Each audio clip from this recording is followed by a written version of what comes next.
What's going on, everyone? Sorry we're a little late, but we're here now. So you all saw the thumbnail.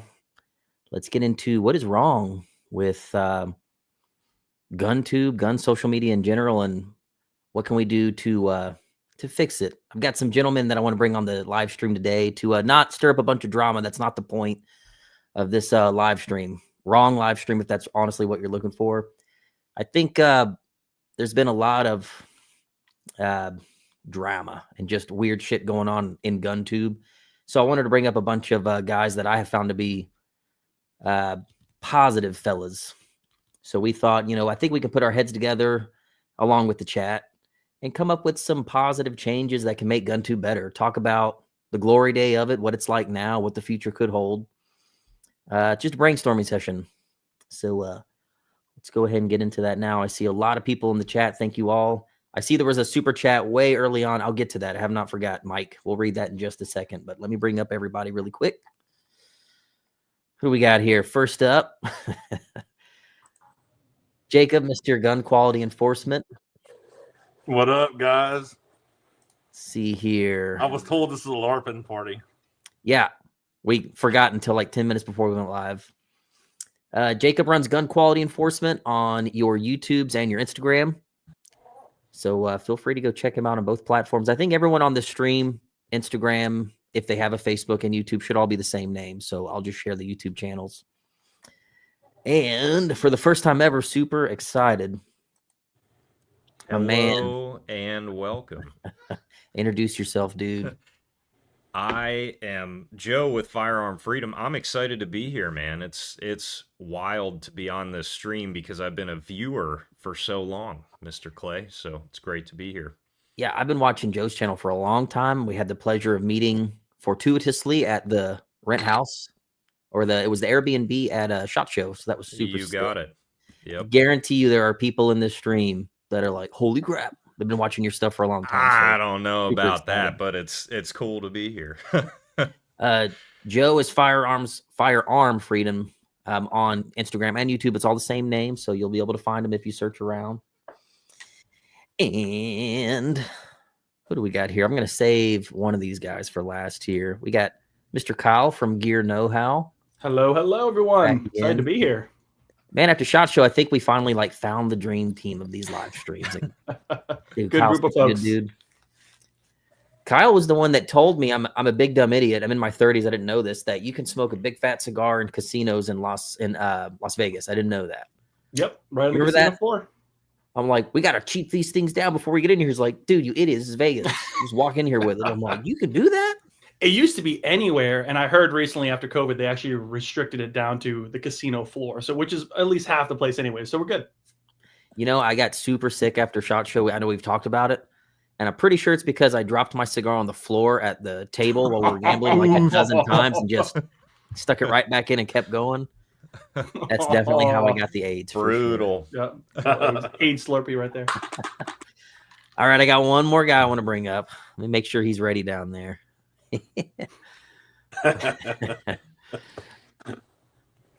I got my man Kermit.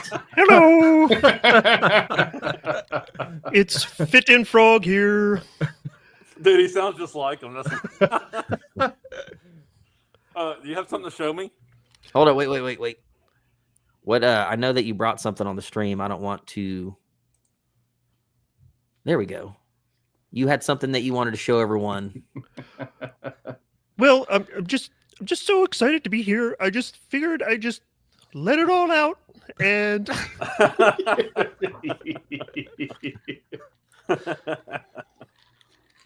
awesome. I feel like I'm watching Omegle. Oh, hey there. Oh, damn. It's one of those things you just kind of gotta lean into it a little bit, you know? Just oh damn. Oh damn. What type of chat royale is this again? Man, oh man. Okay, so we got some people in the chat now. Why don't we go ahead and get this thing kicked off? So we all of us are in a group chat on Instagram, so we're constantly talking after SHOT Show. And I think what spurred this whole thing, and the video's not up anymore, but Joe at Firearms Freedom uploaded a video not too long ago that I think it was something that we all wanted to say. I wish I could make a video like that. I hate stirring the pot, but you made a video talking about how people are just getting a little, what's the right word?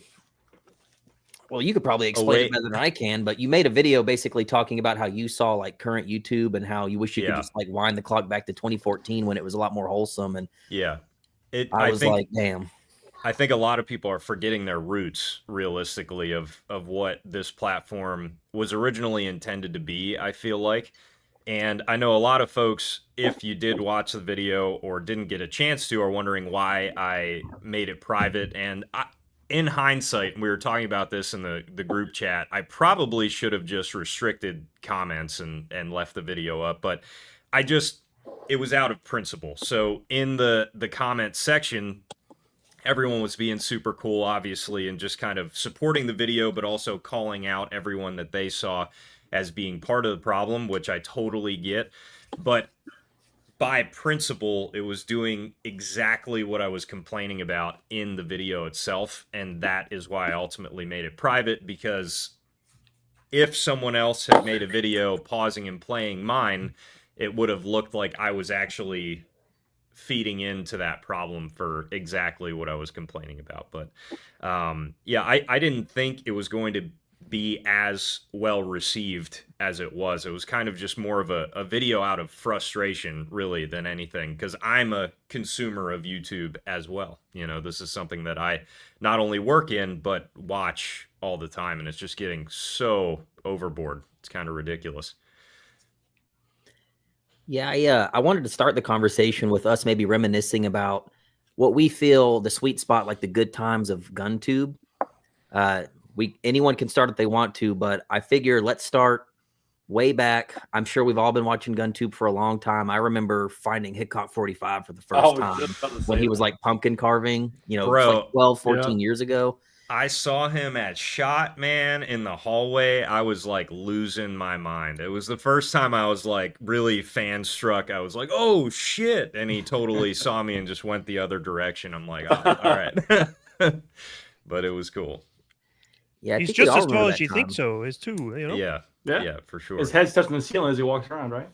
Do you guys remember at one time, back in those days, this is before people, you'll hear like some of the big gun tubers and they'll say things like, before the adpocalypse. Some people don't really know what that is, but there was a time, at one time, did you know that FPS Russia was one of the most highly paid content creators on the internet? Never mind the gun stuff.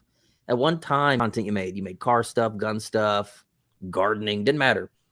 Before that adpocalypse, that dude was making a lot of money. Anyone making gun content at that time, back then you had like IV88, which I think even began producing FPS Russia videos for him. You had guys like Max Channel, Nut and Fancy, Hickok 45 was still really big at that time. All those dudes back then, they all quit their day jobs. Money was good. And one would say back then that was the kind of content we all wish would still get made, right? Yeah. So it's just funny that at one time, gun tubers were making more money than they ever have, making the content everyone wants to see, because we all go, oh, back then it was great. It didn't get so monetized, and then we're on all these commercials, and people didn't have to tiptoe around all these subjects. So there's a point to all this, but I just want everyone to acknowledge, even in the comments, that if we all say that was like the golden age of GunTube, they were making more money than they ever have. So they can make any kind of content they wanted to make. There were like no restrictions unless there was like gore or super sexual stuff. It didn't matter. The shackles were off back then, and money was flowing like rain. Once I think it all happened with like some ISIS stuff, like there were recruiting videos on YouTube, and YouTube didn't really know how to handle it. They had people that were buying ad space that noticed their ads were showing up on that type of content, but YouTube's like, well, we don't really know how to regulate it. Let's just make algorithms that ping any kind of gun stuff, and that should catch it. Well, then practically overnight, all these dudes that quit their day jobs that were doing gun stuff started making like 30% of what they were used to, and everyone had to these dudes had to go back to work and go back making normal jobs. FPS Russia didn't last long after that. Of course, legal stuff happened, but some of those channels went away for good. So at that time, it's just funny to think more money was made when the content we all really wanted to see was everywhere. Everyone was making like primo content. This is like, what's his name? Dugan Ashley, big deal at the time, making some of the greatest content of all time. Money flowed like rain back then. So I don't want to get to my point just now, but I'm going to lead into all that later. I think people are really misdirecting their anger when people get super negative against certain gun tubers today. But that's my rant so far. I think one of the things that, I just wanted to jump in and let Joe just kind of appreciate Joe for a second, because he took the time to go ahead and produce a video that was really at the heart of this live stream. And if anything, I really, Joe, you need to put the video back up. Limit comments, right? Limit the comments. It has a good message, positive message. Put it back up. But with that being said, this all stems from Joe's conversation with Clay at the Airbnb, and I think that it's going to be good. It's going to be a good chat. I think we are going to have a lot of great ideas. So we are getting quite a few people saying there's issues with audio. I don't know if that is coming through on anyone's end. It sounds fine for me, but whose audio is it? Just my audio that's doing it, or is it the whole screen? There's a lot of there's a lot of folks complaining about it. So, but we all hear each other fine. Yep. It's weird. Yeah, I don't know if Oh, that people are saying if correlates you re-enter to. the stream, the audio's fixed. So Oh, Okay. yeah, refresh, I guess. Yeah, let them refresh. Ah, it's Oh, all it said of it's all of you. It's all of us. Great. Great. Hey, babe! Conspiracy. Double checking probably. it's weird. Yeah, Rachel's YouTube watching is- on the big screen in the living room. She said it's been crystal clear the whole time. Oh wow. Weird. Maybe it's for people YouTube, watching on their desktops. I don't know. YouTube was Yeah. bought by Google in 2006 of October. So someone asked that about that. So that doesn't really play too much in this. Yeah. I would say it all comes down to the how genuine it was to make money back then as well. You didn't have to go to all these weird outlets and avenues and marketing agencies to make money. There was enough money just genuinely producing content. You could say what you wanted to say, you could do what you wanted to do, and just simply make ad revenue, and everyone kind of got it. And that's the big difference, because when YouTube started to crack down more, at least my opinion of the big difference, now the avenues that you have to go to make money in doing this, especially to make enough to make this your sole income, almost always gets shady. Almost always. That's just the reality of it. Even little things like taking out links in description, like you no longer could put links in a simple link to someplace. That was, I think, a big deal, even like whatever it was 7-8 years ago, which it was, I think, that long ago. Yeah, for sure. Just real quick, everyone in the comments is saying if they just back out of the app or refresh a screen, start it over, audio's fine. So we're good. Awesome. Yeah. I don't want to get into it yet because I know I feel like Joe has a lot to say and I want to let Joe talk. We've never had him on. I don't want to overstep anybody. Dude, usually I talk too much in a lot of these. So usually I'm talking too much on here. So yeah, just have the floor, man.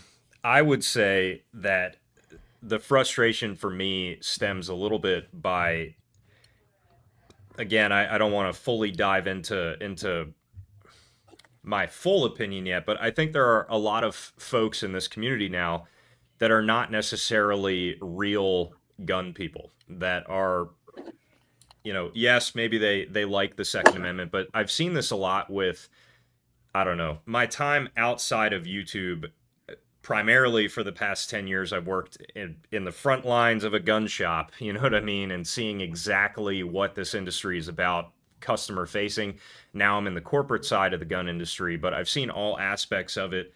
And I've been part of the gun YouTube community as a consumer and a creator now for a very long time. And there's just the way that people talk about guns, and it can be little things or it can be big things, but you can kind of see from the other end when you're watching some of these creators that are big in the marketing world of things, I would say, in the gun community, and not necessarily genuine content, but they don't really talk about guns like gun people talk about guns. And I think sometimes that's apparent with some of these channels in just the fact that it's a great marketing opportunity and not necessarily a great opportunity to what they really love. And back in the day, I feel like people started YouTube channels because they wanted to talk about something that they love or showcase something that they love to do. It wasn't because they saw it as like, this is going to be a great career path. And once it started to like divulge into we're going to make a career out of this, it's been a big issue. And a lot of folks have been talking about this in the comment section, but money is hugely in the way right now. That's the biggest reason, I think, along with YouTube, why it's very difficult to make a change, because you have to throw money away sometimes. And that's really tough if this is your full-time job. Yeah, I don't think anybody gets into YouTube nowadays and gun content to make money. Yeah. Because can't make money. That's true too. I've never made a cent, and I spent. Don't tell my wife this, but I spent like a lot of money, like buying this stuff, testing stuff out, and everything. And it's like, people say, "Oh, you're getting free stuff all the time." Not really. I'm buying all this shit, and it's just. And I think that's what people are doing nowadays is chasing the content, chasing the likes, chasing the attention.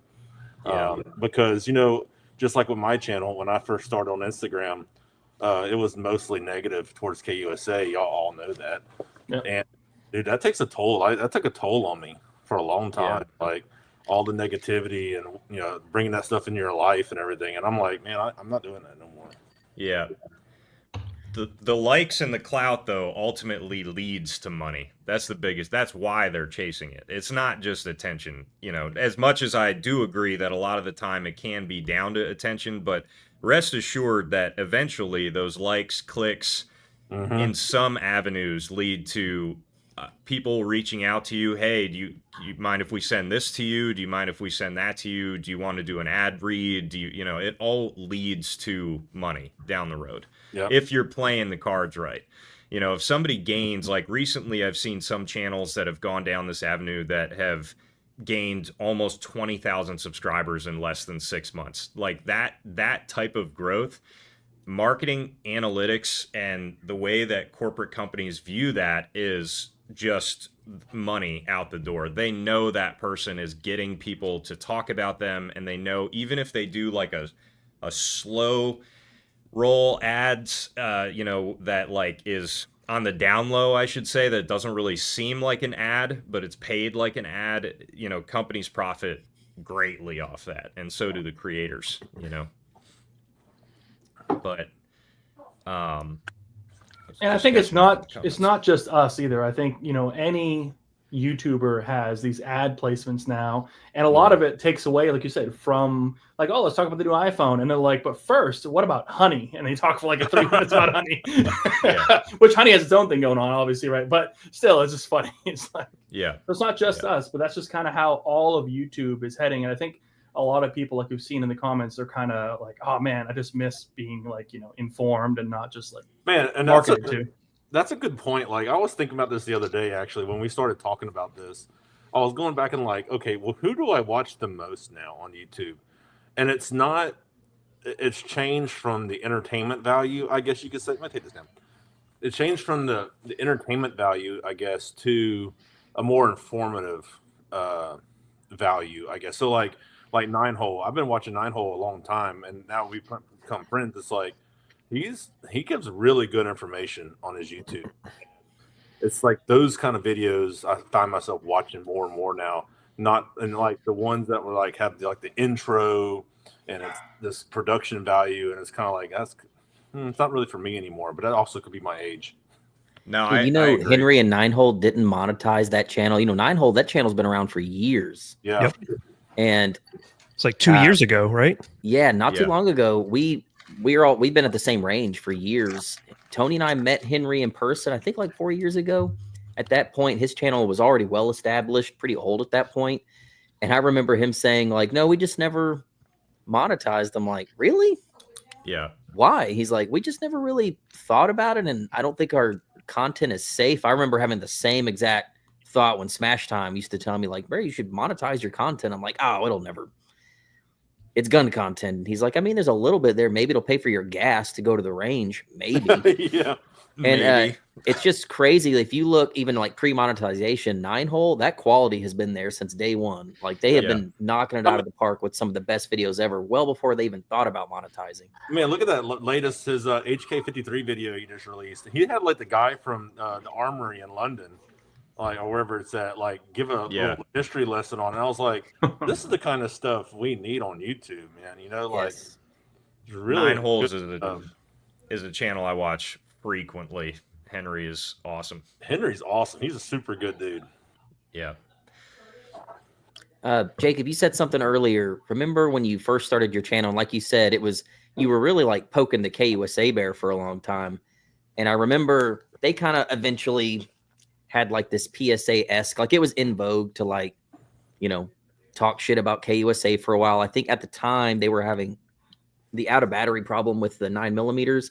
And I remember you basically like cyber bullied them into fixing that and sending out emails and having all that done. And I remember like, I mean, even when some of it, you know, truth be told, may have been like mean spirited just because it's fun to troll some of these big companies, because it's always easy to punch up because they're never going to punch down. It's a bad look on them. So everyone punches up at these big companies, right?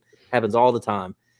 But your channel grew super fast back in those days. If you remember, the point is negativity grows channels very fast. It does. It gets a lot of views. Attention is bad attention, my friend. Right. And I think that's something that I got from the video that Joe made that I've definitely seen it, man. And, you know, I'm never going to name names because a lot of the guys that have those channels, I like them. You know, they have content, they have made content I like, but some of these channels will put themselves kind of in a corner. They see like, oh, if I just talk shit about that company all the time, man, I get a lot of views. I get a lot.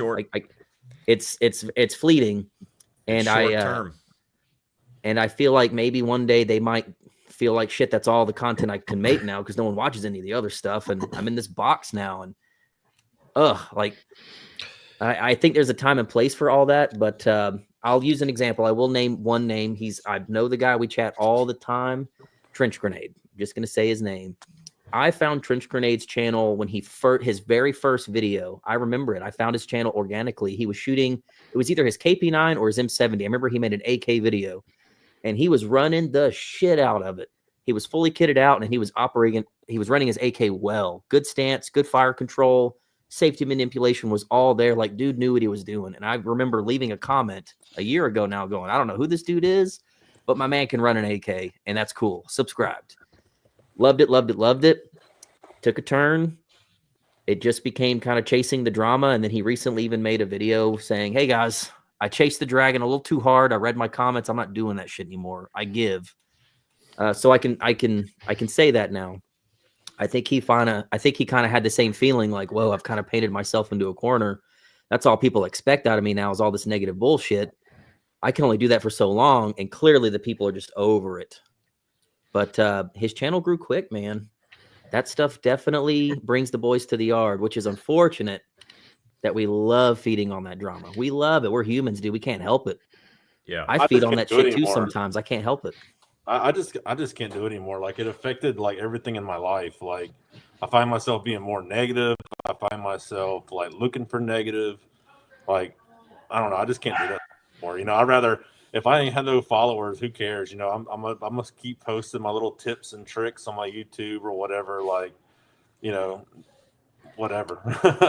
And I think everybody got the recipe wrong. Instead of like going into the drama of other YouTubers or whatever the case may be, what you needed to do was start with the Taurus G2C and just put out a video completely just trashing it. And that is how you end up with millions of views. That's how I did it. I took the Taurus G2C and did a video about the 3 reasons why I hate it. And that's the recipe. That's the actual recipe that got me to 50,000.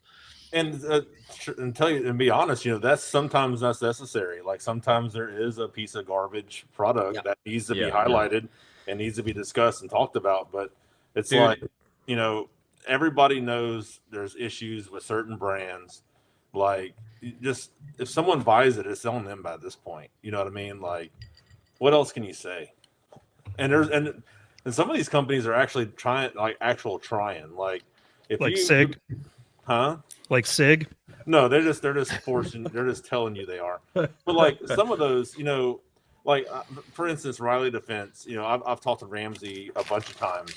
You know, and they were like pretty low tier years ago, and they're, I don't know what you would tier them at now, but like he really cares. I mean, Clay, I'm pretty sure you've had the conversation with too. Like he cares about his product. Yeah. So, how many people have you talked to in the gun industry that had had 10% of the passion that he had when you like had that first impression talking to him? Exactly. That was refreshing, honestly. And you know, he takes criticism. You know, he's called me before. We've talked about different things, and it's like, you know, he cares, and that's what I like to see. Now, whether or not we'll see a change, I mean, I guess that's just have to wait and see. But I mean, you talk to some of these people, they, you know, it seems like they're just there for the monetary gain. You know what I mean? Like, yeah. Well, and I think it also comes down, like, make no mistake about it. There's making money with this that I think still has some integrity with it, right? Like we're all doing this at a level where we're making some sort of income for the most part. Sometimes, like, I'll be honest, like my YouTube monetization monthly is like around $105 to $140 from YouTube like ad revenue, and it's been that way for a long time. There's a lot of months where it's like $90, and usually that pays for a little bit of ammo or a little bit of gas. Now, I've received definitely larger sums of money for ad reads. I don't necessarily have as much of an issue with an ad read because I think it's very straightforward. Viewers understand, like, okay, this is definitely a paid advertisement, as it says, and you can just kind of skip forward a little bit and boom, it's good to go. I don't know that there's any issue with that. My issue comes down to, it just seems recently the integrity is gone with people realizing, oh, if we call other YouTubers out and actually like plaster their stuff all over the place, whether it's somebody large, small, it doesn't really matter. That type of strategy works well. And I just don't see really any integrity in that type of making money. You're lying to a lot of your viewers, and you're lying to the Guntuber a lot of the time that you're making fun of or just talking shit about or whatever. But it's just that doesn't sit right with me personally. And the same goes for calling out gun companies for just because that's like the in thing to do. By all means, like you had just said, when it comes down to a gun actually being bad, you got to make a video on it, and that comes to your own testing. We're all in it, most of us, as like a reviewer of product. So I'm going to report my review, good or bad. That's how it's always been. That's how you keep your integrity high. Some of the reviews are good, and that's just how I feel. Others are bad, and the gun did not perform well. But if you're just regurgitating like forum talk or what another video said, or not actually your own experience with that gun, I don't really want to hear it, because 90% of the time, the reason you're doing that is to fabricate a video to get views. 90% of the time. It's not because you're trying to be like a valiant white knight and showcase a problem. It's because you see that that's a hot topic, not you as anyone else in the stream, but just in general. And you know you can make a quick buck off talking shit about the gun or the company. That's almost always what happens. I will say, I remember when that Pioneer Arms gun, when I bought it with my own money, hoping it would honestly do really bad on camera, because I didn't want anyone saying like, oh, I was shilling for it or whatever. Like, I bought it. They didn't know who I was. Deep down, selfishly, I was thinking, it's going to be great if this gun grenades on camera or has any problems. It's going to do awesome view-wise, because then I can have the super catchy thumbnail, like, oh, here's why Pioneer Arm sucks, whatever. That video any day of the week does 10 times better than me filming a gun that everyone really doesn't like and just saying, I didn't have any issues. And it's a double, it's two-sided there. Number one, it does way worse, even though I'm just showing you what happened. And the other thing is, because that gun has been deemed it's bad, and if you say it's good on camera, they either cherry-picked it, they paid you to say it, or you don't want to hurt a relationship with that company, so you're shilling and you're just, you're white knighting for them to keep that relationship there. Yeah. So it's I almost get a little nervous. Like PSA, they want to send guns all the time. When I have done a PSA review, couldn't kill the damn thing. Like, we did a full auto meltdown, and the whole time I'm like, it's going to be so great getting this thing fucking grenading within 200 rounds. It's going to do great content-wise. When it kept chugging along, my gut reaction was, oh my God, I'm going to have to explain to so many people that I'm not like shilling for this company, and that I'm not shooting a cherry-picked gun, because I just know how people are on the internet. The gun can't do well. It can't. Surely it can't do well on camera. Oh, Clay's compromised now. That's just what it is. It's kind of the mentality that viewers have now. And I guess I've been guilty of it too a little bit, but people do expect a certain type of person to give a good review for companies they don't like. But if you give a bad review for those companies, you're instantly trustworthy. You're not just chasing views. You're instantly trustworthy, because why would you lie about the gun being bad? You're just being an honest gun reviewer at that point.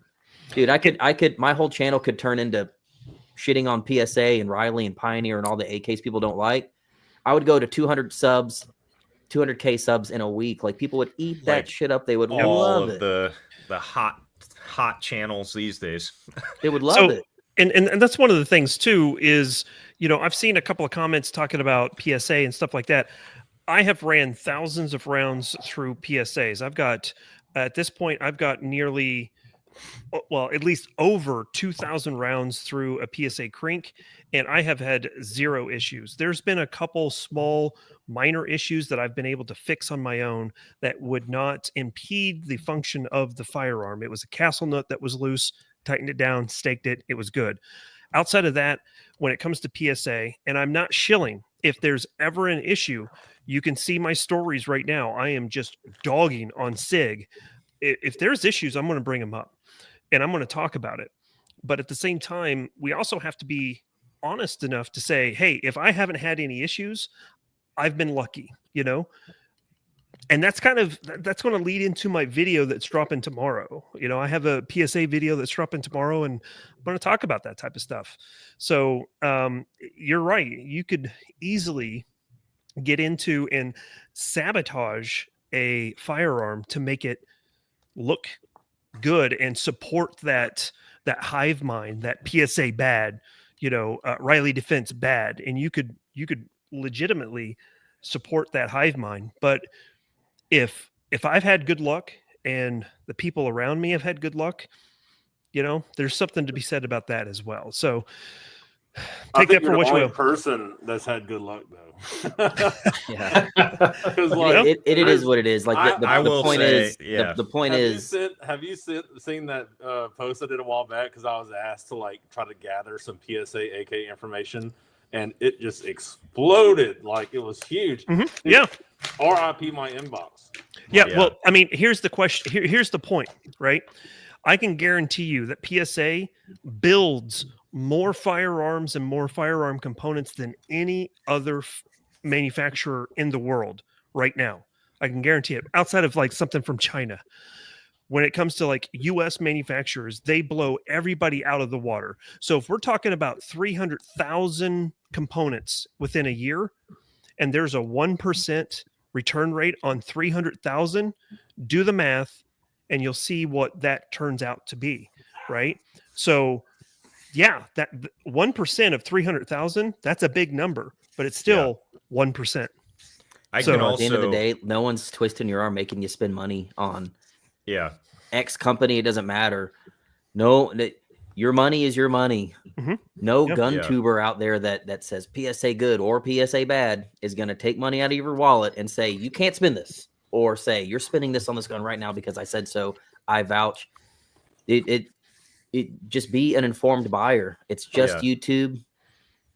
Yeah. No one's spending your money for you. And I see the comments here. I would challenge anyone to prove me wrong that PSA is building more than anybody out there.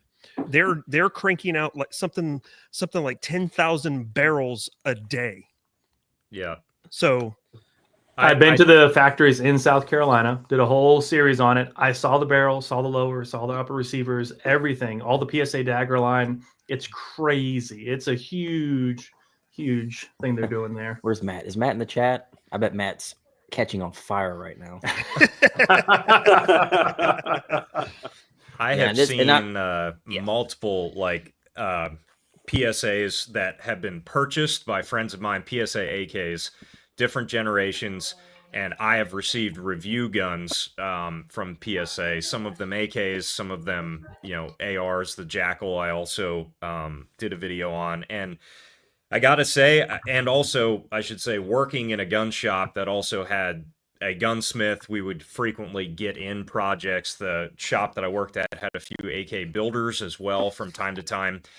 And, I have seen some bad PSAs, but I've also seen a lot of them work well. And like Mark said, with the quantity that they have, I think there's a chance that you get one that's bad, but I also think a lot of folks don't necessarily hit on the ones that do work well. And if you say it works well, like Mark said, you're just the shill. And that's kind of unfortunate, because the reviews, you're almost forced by other channels and viewers to not say your honest and true opinion based off of what's going to be thought of, you, because you're saying it's good or because you're saying it's bad, Yep. I cringed before I uploaded that PSA. Oh, thank you. Damn, is that freshly squeezed? Hold on, gentlemen. She just bought a really expensive juicer, so having a screwdriver with some freshly squeezed, AJ. Oh, snap. Damn, dude. Got me I a want to cocktail give waitress. a quick shout out to a channel that you had already named, but Nuttin' Fancy, dude. I have been The OG. watching The OG, Nuttin' yeah. Fancy since the old days, right? And what I do appreciate about his channel is even back then, what he would do is, and I'm not saying every video has always been 100% and great. There's obviously, everyone's got downsides, but every video was just his experience. Good, bad, ugly. Did the gun work? Did it not? What I appreciated about it, aside of long POUs, is just, this is how the gun performed for me. Make your determination from there. And I think sometimes you could make your determination as a purchaser and it ended up being good or ended up being bad. But I did genuinely, I don't know him personally, but I genuinely believed his review for the most part. You got something on your shoulder there, Mark. Yeah. It's funny though. Let's oh, go ahead. Well, I was just going to say, one of the interesting things about Nothing Fancy is if you go back to a live chat about, I would say probably about 18 months ago, maybe, yeah, it's about 18 months ago, he ended up, talking about how he was going to pull all of his content moving forward out of YouTube, and it was all going to be like Patreon, and it was all about money, he had like a 45-minute 50-minute live chat just talking about the money aspect of YouTube and how he was going to put everything behind a paywall. That didn't materialize because he finally figured out that people are like, no, that's not. And that's why you see where Nothing Fancy was one of the OGs. He should be at like 2 million. You got 704 Tactical, that is like 2.2 million subscribers right now, blowing Nothing Fancy out of the water. Yep. And you would expect Nothing Fancy to be there, but he's done some things that kind of rub people the wrong way, unfortunately. But I still watch his stuff from time to time. I do think that he has been compromised a little bit in the fact that he talks highly about like the Visca. He's done some videos about the Century Arms Visca, and he's like, oh, this is like the AK. This is the AK that everybody should get, and here's the reasons why. And I was like, I've been meaning to do a like retaliatory video about that, but I'm way out of the time frame to do it now. But anyway, it's funny talking about honest reviews though. Let's pull the curtain back a little bit. So we've all been to SHOT Show, right? Mm-hmm. A lot of the guys in the chat and people watching probably have been there, but we're talking to product managers, marketing guys of these companies, talking about, hey, let's get some stuff into review. We all like to do honest takes, right? We try to talk about what happened, and if something did happen, we had to send it back. We'll disclose that, which still sucks for the customer because if they get something and they have to send it back, they're not going to be happy either. Right. And at least we get to send it back and get it back to keep testing. And who knows how long it might take for them, whatever it is, or they switch it out, cherry pick it. You never really know when it gets behind the scenes there. But what's worse is some companies even say flat out to us, if it's anything bad happens, don't post the review, call me first. Mm-hmm. And it's like, dude, are you kidding me right now? Like, it's just crazy. Like that happens all the time. So you think for us, like, well, maybe we won't call them. We'll just run it, call it a day, and just tell them, like, here's what happened. Or just be honest at the end. Hey, I had to send it back. I had to call the guy, tell him what's going on. They fixed it, or they didn't care. Whatever it is. But some people might just take it and run and be like, oh, it ran great, 100%, even though it got like 3 mags in and like crapped out for the rest of the review. It's like, you never know. That's what's tough out there. There's some pressure on the back end. Yeah. Shooting Crews. Love your channel, by the way. I want to do it. Oh, my bad, Clay. I had a note here I wanted to touch on a little bit.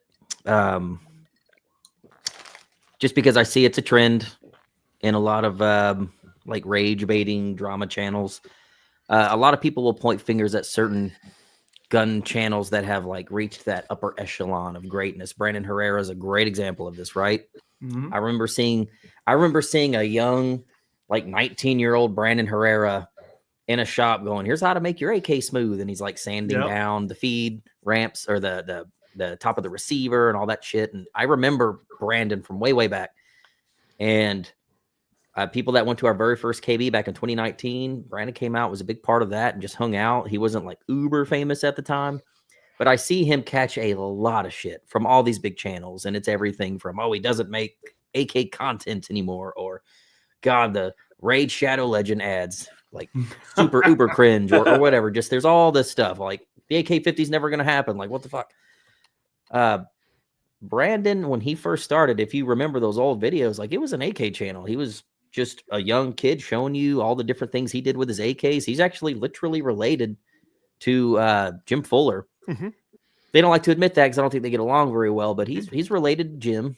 Took an AK class with Jim way back when, and I think Jim's very resentful that he calls himself the AK guy, I guess because of that. Anyway, long story short, Brandon's come all this way. One of the biggest out there, right? Catches all this crap. We talked about earlier this whole adpocalypse thing, and every year it seems like YouTube is getting more strict. Now you can't do machine gun stuff. I got a safe full of machine guns I can't do anything with because I don't want to risk losing my channel. You can't put a suppressor on. You can't do all the shit. Can't disassemble. I used to do trigger jobs on my channel. People ask me for the videos all the time. Can't do it anymore. I think Brandon is honestly a very smart guy at a young age. You know, has this channel that becomes successful. He's got DeLance, his film guy, that's like literally sleeping on his couch when they're really trying to grow this channel.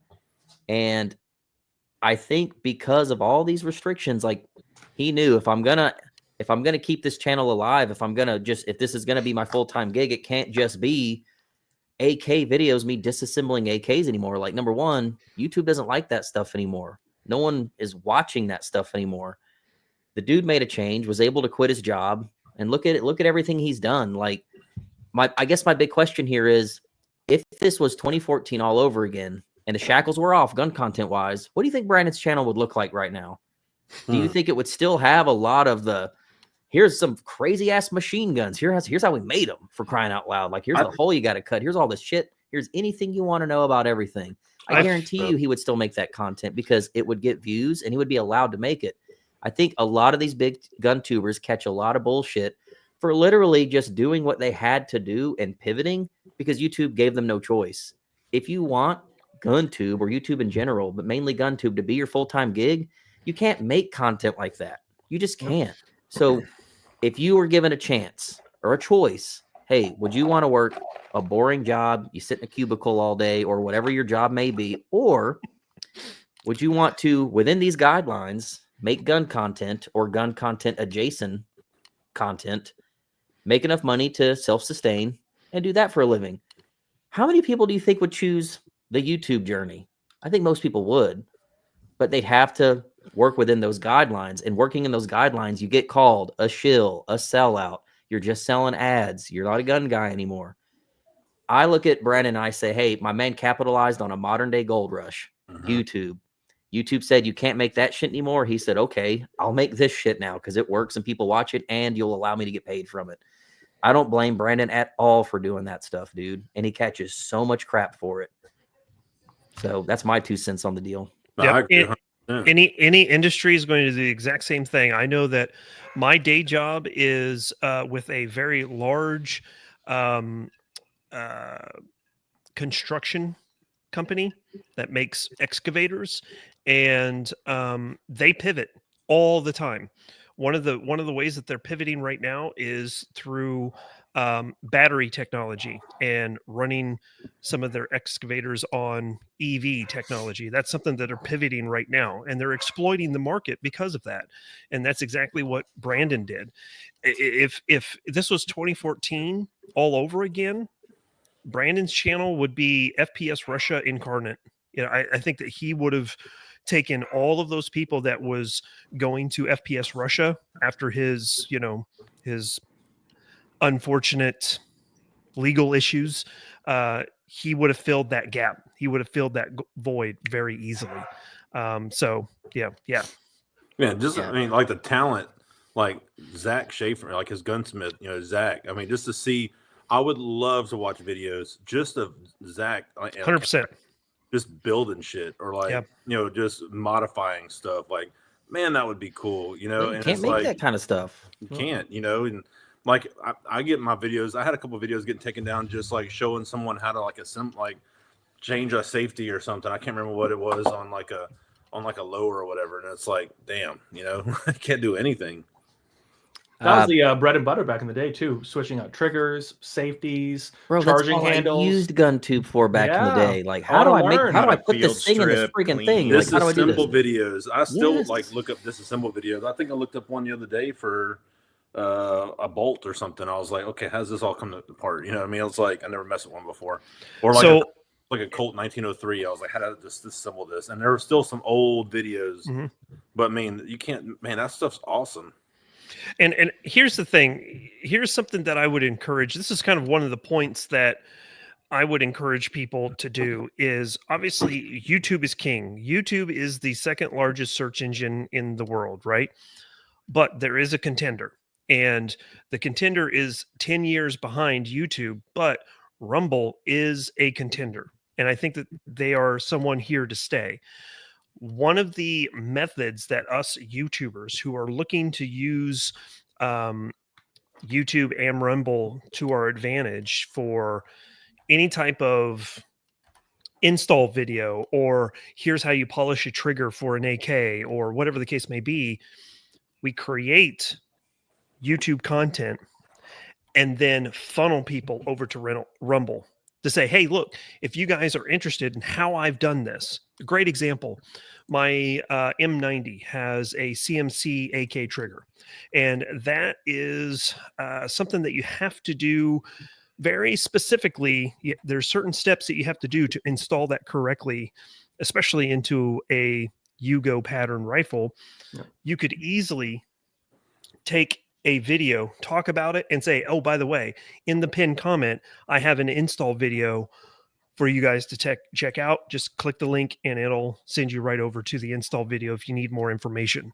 And I think combining those two and doing new tech, new tech exclusives over on Rumble will show you a lot of ways to broaden people's horizon. Yeah, it is a new app, or it is a new platform that you have to experience and get into and understand it. It's a little clunky, but I've talked to the executives at Rumble, and they said, we understand we're 10 years behind YouTube, but our growth is exponential at this point. So, and if you guys were to go to Rumble and look at my view counts, you'll see that those view counts are far outpacing YouTube because of its openness and its freedom. Now, admittedly, I have some inside tracks to allow my videos to be a little bit more recommended, say, than like Jacob or Joe or something like that. But that's something I'm willing to share, obviously, with our guys. Anybody really. I've already talked to the execs, and they're looking for more gun content on Rumble. So there's my 2 cents on that. I might just have to start uploading. I might do like start doing teardown videos of all different kind of guns and just see what happens. Mm-hmm. Yeah. How does the monetary system work on there? You probably know better than us. Yeah. So the monetary system is not as robust as YouTube, right? I think where we might see average $3 per 1,000 views for gun content, you might see 50 cents per 1,000 views for gun content on Rumble. There is a monetization. You're going to have ads before the video, and just like YouTube. And I just got my paycheck from Rumble just a few days ago, probably a week ago, and it was like, I don't know, $60 maybe, just rounding it, probably about $60. And that is for collectively over the last 2 months, probably I'd say roughly about 300,000 views just off the videos that I've posted. So the monetization is very lopsided in comparison to YouTube, but they have other avenues as well to money as well. So like if I was to do a live chat on Rumble, I could do a lot of like ad reads. Okay, thank you. Funnel me to post. But me personally, I know Clay and I have talked about this, one-on-one, is I don't do ad reads unless I believe in the product, right? So if you've watched my videos, I do ad reads on like Vertex. My podcast does ad reads for Atero Arms and now Excess Sites. And those are like the three that I will put my name on because I actually believe in those products. And that's one of the things that I talked to the exec about with Rumble, was the fact that you can send me all the ad reads, but I'm not going to do something unless I actually believe it. So I'm not going to promote somebody's protein powder when I never even tried it. That's just ridiculous. And he's like, no, I totally understand that. And that's valid. That's fair. So I remember when I first made my Rumble account like 3 years ago. Back then it was super easy because Rumble was set up to automatically rip anytime it would link to your YouTube channel. It would like rip the videos right over, and it was so easy.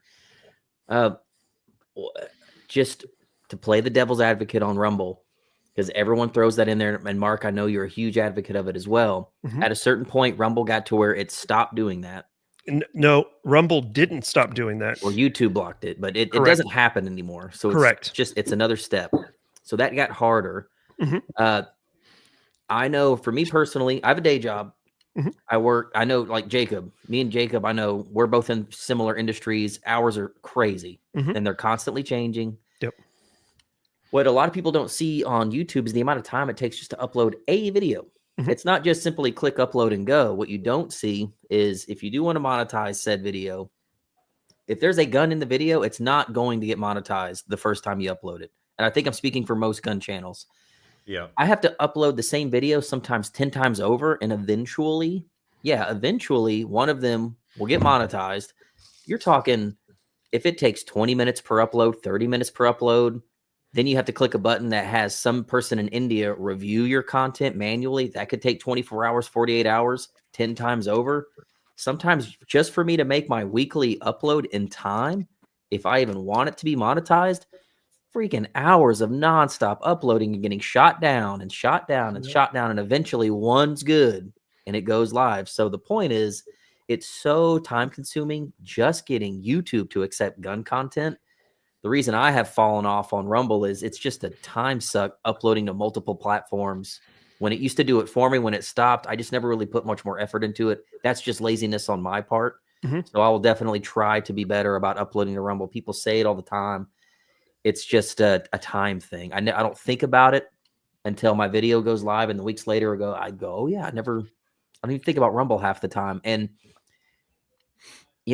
I remember back in the day, one thing. Do you all remember Full 30? Remember that? Oh yeah. Oh yeah. Mm-hmm. I could never get on to Full 30. Same here. Tried, and they're like, no. So the reason Full 30 did not work, obviously, like you couldn't just create an account and start uploading videos. You had to be like accepted to be a creator on Rumble just like on Full Pepperbox. 30. But the problem with Full 30, and I'm sure Pepperbox is feeling the same thing, not everyone just consumes gun content all the time. I consume less gun content than everything else. It's mainly car stuff. I'm watching like World War II collectibles. I'm watching, dog stuff, whatever. I don't watch a lot of gun content, honestly. I really don't. I have like a core group of people. So when you go to those other platforms, you don't just want to sit and watch gun stuff all day. The thing that YouTube really has a monopoly on is the second you get bored and you're just over it, I can click on, watching some off-road videos. I can watch a Jeep video, whatever, consume that for a while, listen and watch a podcast. There's a wide world of other shit. That's why these other channels just don't take off. They don't have all of that. That's why Full 30 failed. Pepperbox, I'm sure will feel that. Rumble, I feel like is kind of in that camp, but there's more than just gun stuff. There's all, right-wing political stuff, all kinds of stuff. But until another competitor has that much variety, because it can't just be the right-wing gun stuff. Otherwise, you'll spend an hour on it. That's it. You're just going to go waste your time on YouTube because there's so much other shit to consume. Yeah. I think something else to circle back a little bit to the topic of just Guntube in general, but more so how to make it a little bit better. I tend to be quite the doomer, so I'm trying these days to be slightly more positive in ways to move forward. But I made a comment in the beginning of the live about people not in this industry being actual gun people with content creators. I think it's very important in this sphere to do videos on things that you actually like and want to talk about sometimes.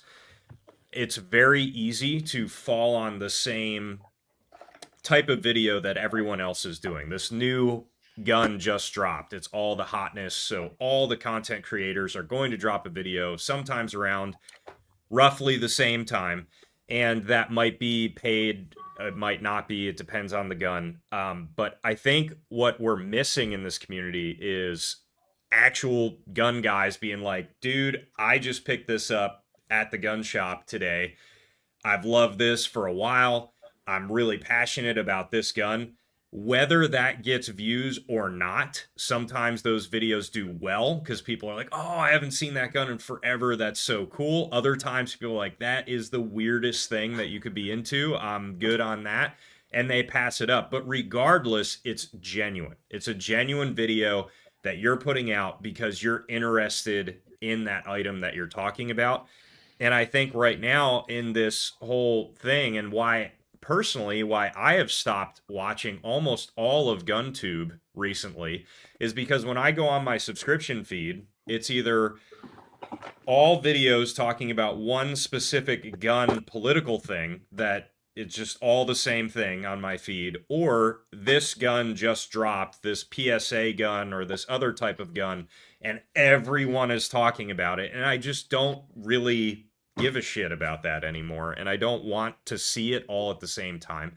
And everyone knows, yes, we're going to do things that are hot occasionally to try to get some views, a specific product or whatever. It's part of the job.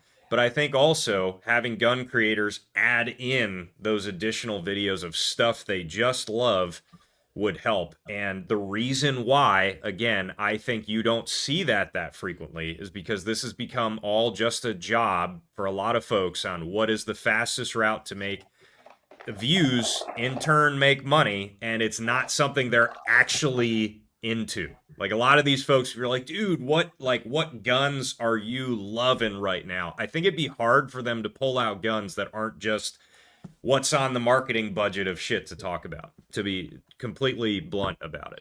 Yeah.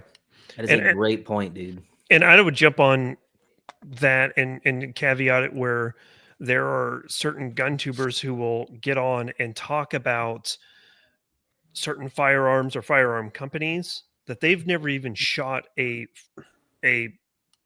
gun from them.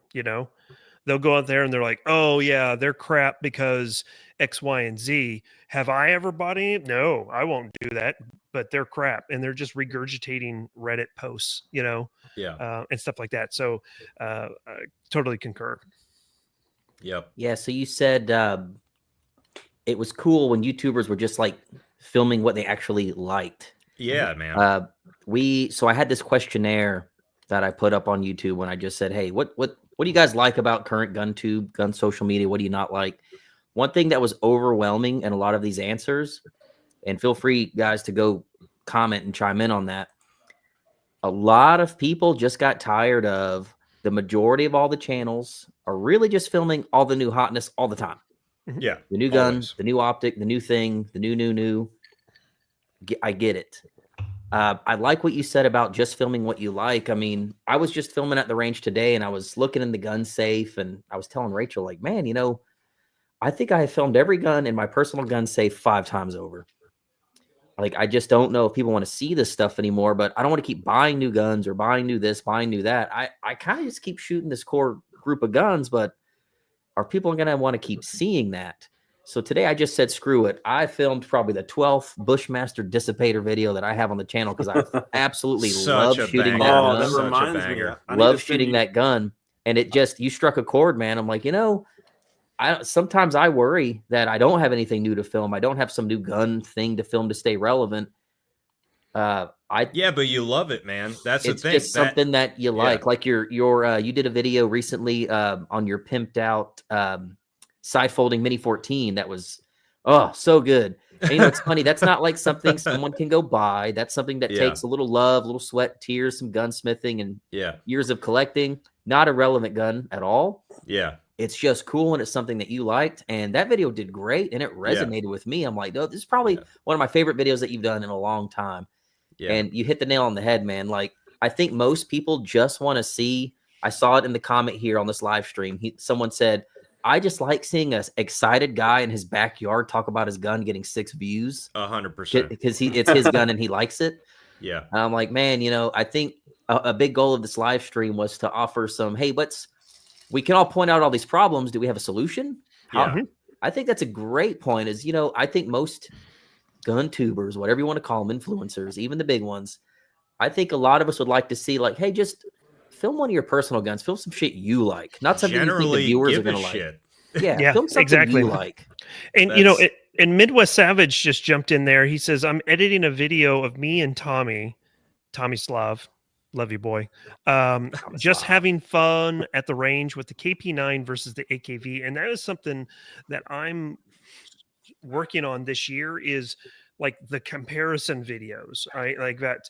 One of the things that I'm working on, trying to get the last kind of linchpin in the whole thing, is Strybogs, right? There's a huge Strybog community out there. There's a 9mm, there's a 45, there's a 10mm. What's the differences? What are the comparisons? What are the things that I like and that don't like? Here's the reasons why I would choose one opposed to the other. Those types of content that gives like data points as to why. Another video I'm working on is I have 4 30 cal multi-cal suppressors. Here's the differences. Here's the reasons why I chose these 4. Here's the reasons why I like them. And that type of content, that's what I gravitate to each and every single time. So someone else made a great point in the comments as well. It does get expensive, of course, to buy all these new guns or things like this. This is stuff. First comment that I have to that is, if you're looking to get into gun YouTube, as gun quality enforcement said earlier in this, don't be looking at it to make bank, because half the time I'm spending so much money on guns, ammo, things. So like, just put that aside, that you're not going to be spending money. But other than that, if you're looking to get into it and you're like, dude, I love this specific gun, reach out and see if you can borrow a gun for video, get it sent to your FFL to, check it out briefly, do a review, or if you got a buddy who's local that can come to the range with you and let you do a video on it. Again, if it's something you genuinely love and care about, I think that is what viewers are looking for. And I know that when I'm looking for content on YouTube, no matter what genre of content I'm looking for, I'm just looking for the person to actually care about it. One of the best channels I've ever seen in this department, and I always forget the last digit, but it's Steve, I think 1986 or 1984 MRE. Yeah, if Steve, you don't know, 1989. One of the best channels ever, dude. And what's amazing to me is he has, I think, over a couple million subs. 2.2 million. Bro, I've never heard an ad read, and he's never had monetization on. It just blows my mind. I think that's awesome. Bro, like, let's get this out onto a He ate tray. like an 80-year-old cookie once. Yeah, man. He ate an MRE from World War II. I remember. And he had a cookie, and he's like, I think this might be the oldest cookie a human has eaten. And he's like, it tastes brand new. I was like, it's like eating in a time machine. Oof, this is no so hiss. cool. Yeah. I have a whole can of those crackers, like from the 60s. Sitting over here. It's the best. But the reason, first of all, some of his videos I love watching while I'm eating, just because it's like, it's for somehow this 80-year-old cookie makes me like hungry when he's eating it. But aside of that, I think people genuinely love it in the comment section, because this dude just loves MREs. He's a prime example of the extreme. It's what he wants to film. Exactly. It's what he collects. It's his thing. Yes, that's what people want. That's what people want to see. It's so simple and beautiful. And I'll jump on that too. Is the video that I have scheduled to drop tomorrow is a borrowed gun. A subscriber reached out to me, took the time, effort, and money to send their firearm to me to have me film a review of it, or at least the comparison. So there's a bit of a comparison between an AK and an AR and all that type of stuff. And I won't spoil it for anybody, but it was something that was really kind of cool. It's expensive to shoot, but it was really kind of cool and fun to do it. But it was because someone reached out to me to say, hey, look, I've seen you've done content already on this. I have this. Let me send it to you. And I think that's awesome. I got a box with Clay's name on it sitting right here. I got to send them. Yeah. Oh yeah, that's gonna be cool. Yeah, I need to get that out. I'm probably get that out Monday.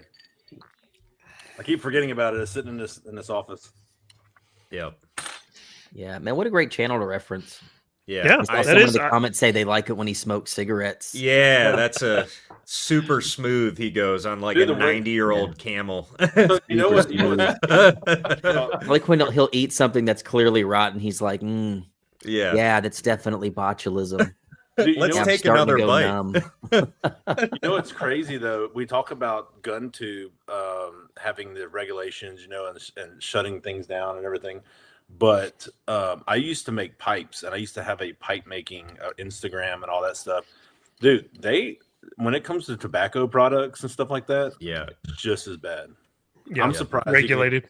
I'm surprised you even smoke on channel now. I'm like, that's how ridiculous it is. I watch a lot of cigar content, and I didn't know they put up with bullcrap on YouTube too. It's just crazy. Yeah. Really quick, IRJ, I've been seeing your comments. I know you've been dropping super chats. Your question was, when does KB end Sunday night? The match should be over between 4 or 5. The award ceremony happens right after that. I think you'll all be out of there by 6, 7 o'clock at the latest. Hopefully by 6. We're not doing the huge award ceremony Sunday night. It's just for the match awards. So you're going to leave earlier than you ever left. But as soon as the match is over, awards, and you're going to get the hell out of there. Sorry. No, you're good. I think also to branch off of that, like what we're seeing right now is the destruction of larger channels when they get past the point of being able to just do things that they love because they have a team of people around them. Like, okay, what are we going to do to get the views today? And they are becoming genius marketers, but it's essentially a marketing company at a huge scale. But ironically, we're seeing these smaller channels quickly get destroyed by trying to do the exact same thing that these massive channels are doing that everyone has just kind of stopped watching. So it's kind of like burning from both ends now, and it sucks a good bit. And other channels that have been mentioned in the comments and by others in this live, it's sad because I used to watch those channels as well, like genuinely watch just the reviews or whatever, and then to see them fail like so bad and just become destroyed, it's just such a bummer because it's like, oh, unsubscribe, like done. Why would you do it? It's just a total burning the bridge of your viewers and everyone else out there, and it's just unfortunate to see people not just do it because they love it, but to try to make a business out of it, I that was one of my notes. I wanted us all to think of a YouTube channel, like a legacy channel that's been around a lot of years, that started off, very humble and now has like developed into being a huge juggernaut, which is, basically, an ad. It's just always an ad. IV88, for instance. I remember when it used to be all filmed in a pawn shop. And remember Barry, when Barry was on videos? Moss Pawn and Gun. And I remember they did like an AK buyer's guide. That video is like almost 12 years old. And to date it, they're like, so this is a Saiga? Russian? Not bad. This is a Yugo. It's got some blue and salts around you just brush that off when you buy it. I'm like, God, what a time to be alive, man. And it was a great channel. And eventually, it kind of turned into what it is. I will say I don't subscribe to IV88 anymore. It's not the type of stuff I want to see anymore. It's not what it once was. I don't resent. I'm not saying I disagree with you, Joe. I don't look down on those channels that have turned it into a day job. maybe it's disingenuous because every review is a good review, because IV88 does get paid for reviews. I remember one year their menu sheet got hit the internet what they charged That was for a big reviews. Oh yeah. That was Absolutely. But at the same time, I remember seeing that, and I my gut reaction was, oh, and then I thought, but I mean, same. If a guy had to pick a job, it's like, yo, you want to, like, you know, work at the plant, working 12-hour shifts for a month. Yeah. Maybe the pay's good, maybe it's not. Or do you want to make gun content and get paid for it? Just review guns all the time and get paid for it? I think you could do, I don't disagree with you either, but two things. I think, as I mentioned earlier, there's the higher integrity way to make money and try to do this for a living, and then there's the lower integrity way. And being paid for a review to come out positive, I would consider more on the lower side of integrity, unless you're saying it, unless you're saying that it's paid. I get what you're saying. You're paid to just give a good review instead of maybe being paid to just give an informative review of here's what the thing is. Yeah. This is not a review of how good it is. This is just what it is. Or be paid by ad reads. You know, that's a great way to just be like, look, I'm not going to review your gun, but I'll do ad reads for X amount of ridiculous amounts of money. But also, I do think that YouTube at times can be a great supplemental income with still doing a job, and that sometimes sucks. It's very difficult, especially if you have children and a family and you're trying to juggle a lot of things. But I think just sometimes being like, all right, we're gonna have to do both, you know what I mean, and it is what it is. But yeah. See our good buddies in the chat. Going on, dude? We just your ears must have been burning. We were talking about you earlier.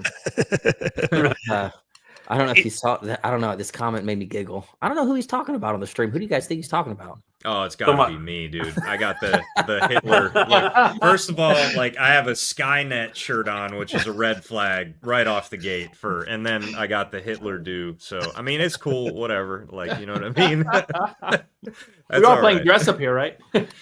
Yeah. I'm sure I could find like a copy of Mein Kampf somewhere around here. You kind of look like that guy off The Fifth Element.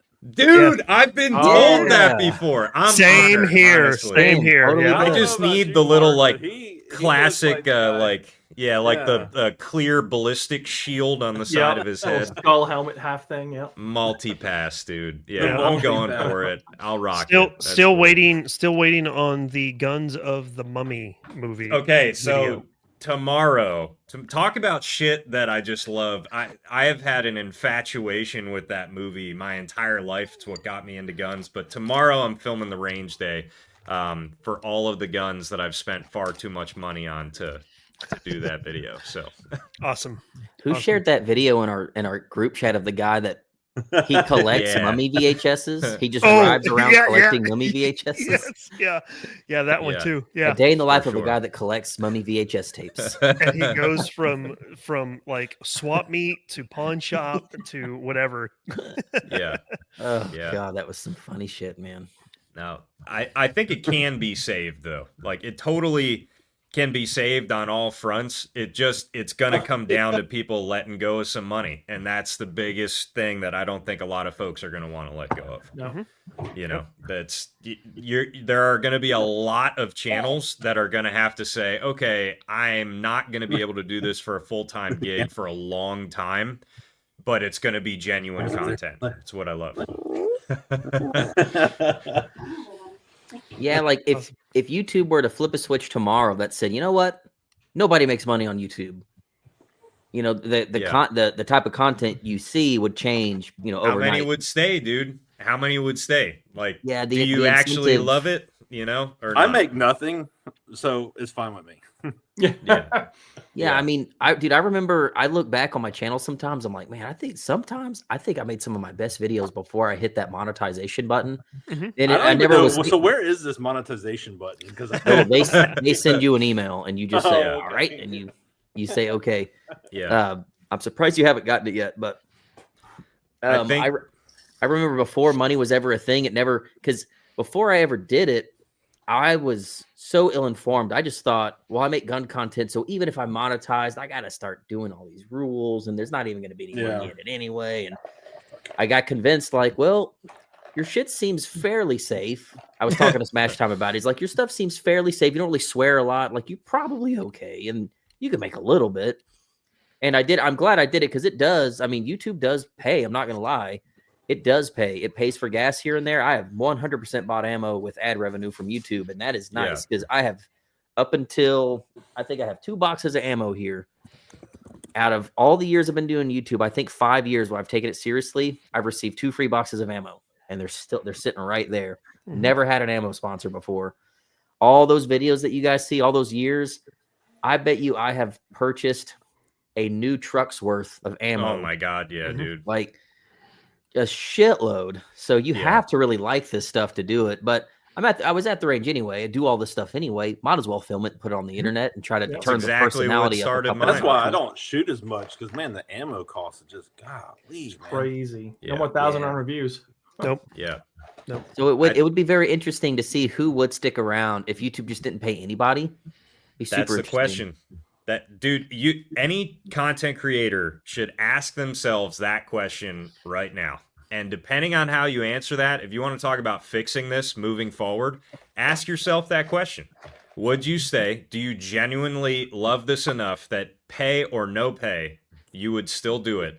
And I think there's your answer. Because anybody that's honestly answering that and is like, fuck no, I'm out, I'm done, you should probably admit that you're part of the problem. I don't think anyone out there is going to say that, no, I don't want anyone making money on YouTube. People understand that, like, yes, this can be a job. Yes, this can be a side hustle. And yes, this costs a lot of money. So to offset the cost, it makes sense.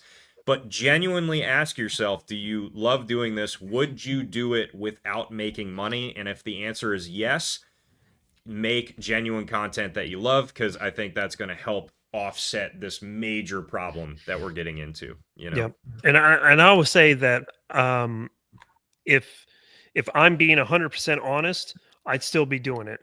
I've lost thousands of dollars each and every single year when I do my taxes, which I still need to do. But I'm sitting there looking at my itemized receipts and everything, and I'm just like, oh, I spent this much and only made this much. Oh, yeah. I'm still going to do it. I'm still going to do it because, fortunately, knock on wood, I have a decent enough job that it still allows me to be able to purchase, I don't know, like 250 rounds of Hornady Critical Defense 9x18 Makarov ammunition. That's your fault. That is my fault. You could go with cheaper stuff. You're 100% correct, but little spoiler alert, one of the upcoming videos that I have is a East German Makarov that I traded for, and I want to kind of carry it from time to time, and I want to have defensive ammo, so might as well. Man, you need to check out the PPU defensive line. Freaking hipster, man. It's real good for not a bad price. You're right, Clay. Hipster, I got the haircut and everything. So I'm going to carry a Makarov for my... I unironically carry that Makarov every day. Do you really? Well, you've got all of the upgrades to it, too. Yeah, it's kind of crazy. I keep it in like a little bag. Yeah. That's awesome. Still let me get through this comment real quick. Will Trump lift sanctions on Russia and Ukraine? I've got a video on that topic coming out tomorrow morning, actually. Oh, nice. Nice. I hold all the answers. I know exactly what's going to happen. Awesome. I map it all out in the video. Speaking of Clay, did you have a super chat that you needed to like scroll way back to get to, or is like right before we went live, I guess? Oh, yeah, you're right. Mike H. If they wanted to get any better, they'd do more than temporary executive orders. Combat vet. We can't fix that problem. He tips another $5 before we went live, Mike H. I want to see gun rights restored to allied countries so we can watch their YouTube videos. Interesting point. That's a good point. But that won't happen because manipulation and BS is king. Imagine there's so many like English-speaking European countries that could probably make some pretty cool Polar Tactical, for instance. Exactly. If like more countries had access to cooler guns and could do stuff, and wouldn't get in trouble for filming themselves out of range, like Pascal. We all know our good German buddy. I would love for him to make a YouTube channel, but he would literally get in trouble if he filmed himself doing the type of shooting that he allegedly does at ranges that is very illegal in Germany. They can't even shoot in a tactical fashion over there. Which is why you don't see like a lot of German channels doing stuff like that. But what a great point. The handguard European content. What's his face? Pascal said like a handguard for an AR. If you can see the barrel through the handguard, it's illegal. Really? My favorite was Seems if valid. your pants have more than 4 pockets, it's illegal. Yeah. To shoot with those pants on. You could literally go to the range with pants with 5 pockets, take your pants off and shoot, and you would be doing it the right way. Yeah. Put your pants on and shoot tactical, because now you're wearing tactical pants. That's freaking illegal. It's insane. Wow. One of the things that I would love to get into, and I would love to be able to, I think my best way in is talking with PSR, is trying to do the Finnish brutality competitions. Oh, that'd be great. That was something that cool. I'm like legit trying to plug myself into to figure out how to do that. So Taking a note because I want to make a point about that. I also think while we still have somewhat of a chunk of time left, along with a lot of the rage bait that's been, making its rounds and all the drama there, I think the massive wave, no offense to veterans out there, but just of the vet bro kind of community just taking over gun YouTube was not too helpful. And sometimes I do wonder, there's no evidence to this whatsoever, but it's just an anecdotal thought that I've had rolling around in my head. But along with the adpocalypse and stuff, you had this very unique form of, I'll say, marketing that channels have been utilizing. And if you think about all the high level of special operations vet bro community that's out there, and usually their understanding of just like psyops in general and how to like psychologically get in there and work with the population to do something that you want to do. Again, I'm just shot in the dark, but it's interesting that they also tend to use this marketing tactic to get people to view, subscribe, do things to make money off of and all that stuff. But I don't think that is helping the community at all either, because it's just like one massive pissing contest. But I got an interesting feed recently from my algorithm showing a bunch of veteran reads the guns from such and such movie, right? But it's funny when you watch it, you're like Black Hawk Down, really famous. You see it all the time pop up, but you watch it and they talk about this and that, and then sometimes you're like, wait, that didn't make sense what you just said. This is funny. Like they're like just saying random things that they write on a script, and I'm like, all right, I don't know how real this is anymore. And you can tell, you're starting to be able to tell when AI is actually reading or writing the script for them to read. Yeah, it'd be like the exactly AR has a mag with a mag on it. I'm like, what? or they're using AI voiceover. That's something that Vintage Warfare has kind of talked about in the last probably last month, I would say, which is actually pretty interesting. That's a whole different rabbit hole to go down to, is some of these gun channels that is completely AI based, AI written, and AI voiced. Yeah, I see them all the time. Yeah. There's a video where it's like it's the most generic title. It's like top 5 AKs, and the title is some generic YouTube channel like best gun or whatever. And I remember watching it, and at first I thought it was a real person, and then they kept calling Trunnion Trunitions.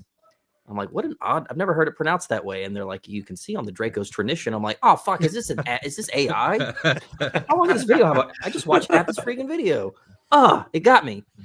Bro, it always hard happens to decipher, dude. With like tech videos where I'm like, what's the new like action cam or something? And I'll go to YouTube, be like, what's 2025 best action cam? It's like 85 AI, like top 5 action cams with no information whatsoever. I'm like, shit. Like a slideshow. Yeah. It's great. Hey, in the chat with us tonight, dropping $20. Damn. I'm about to jump off, guys. I gotta get my kids to bed. Nice talking with you. Yeah, it's good to see you. I just real quick, Jacob, I can't wait to see you here in just a few weeks because obviously we're going to be in the same squad. Yeah. Looking forward to it, man. It's going to be. I was able to get into it. I'm really hoping M13 has the DP28 finished. That's going to be awesome. That's going to be awesome. Yeah. So sick. That's going to be sick. I'm going to have to figure out how to hold that thing. Flipping pancakes on your stage. It's going to be so cool. I ought to get a Tostinos and put on top. That's going to be awesome. Thanks, Jake. I can't wait to see you, man. Yeah, it's going to be great, man. See y'all later. See ya. Later, dude. Hold on, we got one more here. Let's go ahead and pop it up real quick. Roaring Steel Media. I'm just here for good recommendations for razors from the side.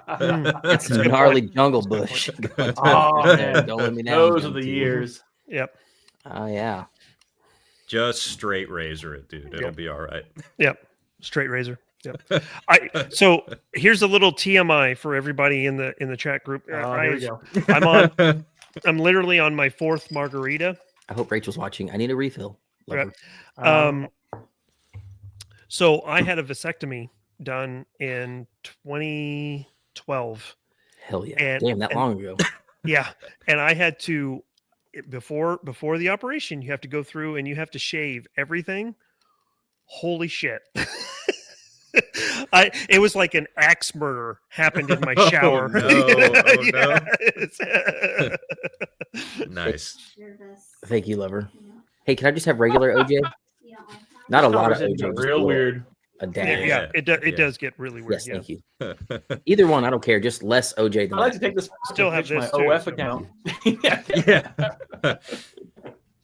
Oof, we could do a whole segment on gun bunnies in the industry. Speaking of OF accounts, that's frustrating, but I don't know. Crazy. I think that's kind of died a little bit, but it has. A few years ago, his peak. It was wild. One of the up and comers, and I was going to drop this in here. I just recorded a podcast with her on Thursday. We've talked about her before. If you haven't already subscribed, most people are, but if you haven't subscribed to Boondock Ballistics or Ballistician rather, Ballistician. Jesse, oh my goodness. We had a 2-hour podcast and she is just riddled with some of the best information. Some of the things that we talked about was ridiculous. She is such a great person, good sport. The fact that she is like, I don't know, probably 5'5" and 105 pounds.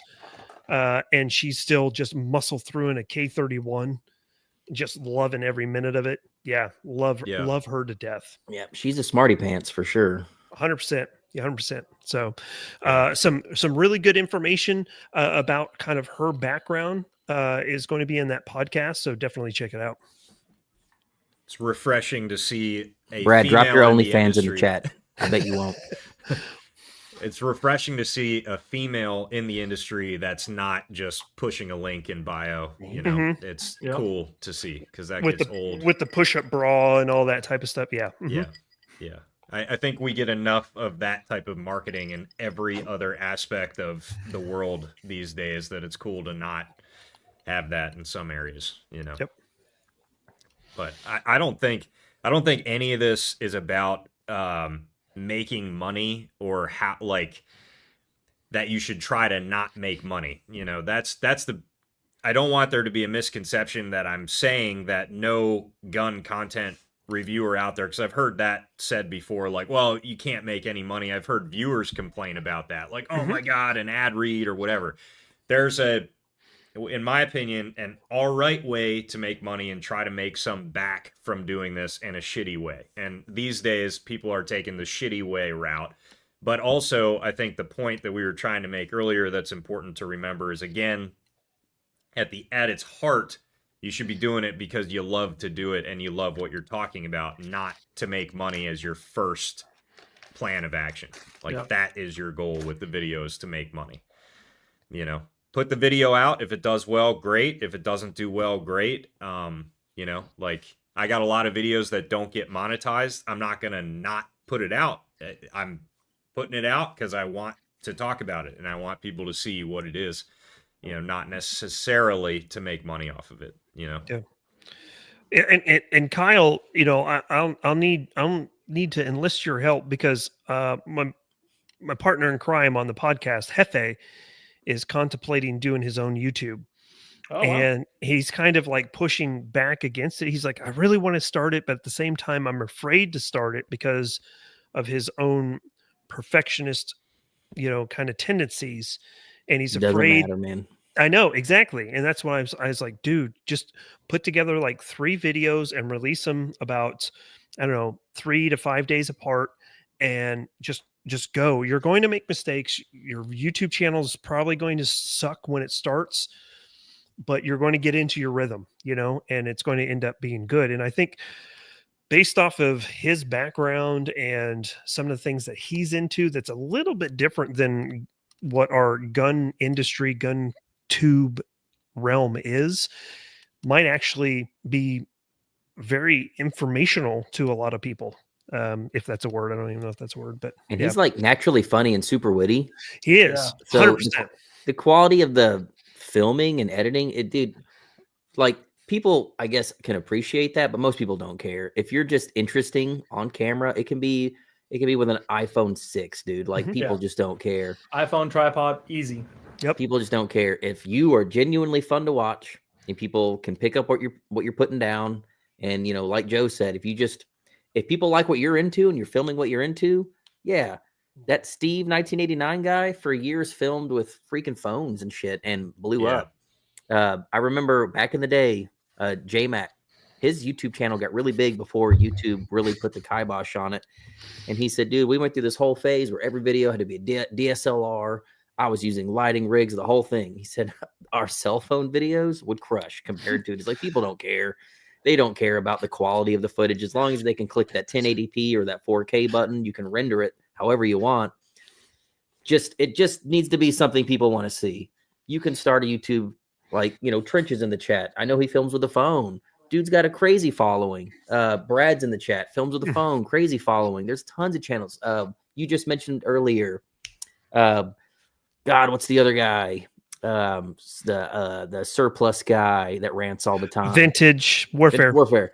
That dude sits in like a dark ass room in his dirty room with a phone, and people love watching him because he is just naturally funny, and people really love his. If you do not subscribe, you're a gay. You know, sexually identifies an attack chopper. Like he's just a funny dude. Yep. It's a cell phone. Like it doesn't matter. And Hefe's a funny guy. Yeah, film with a phone, dude. Half of my content is filmed with a phone. I can tell you that probably a third of everything that I filmed. No, actually, half of everything that I filmed at SHOT Show this year was with my phone. So yeah. Someone said Coke Man, just unhinged crazy shit. It's on a phone, but man, people love watching it.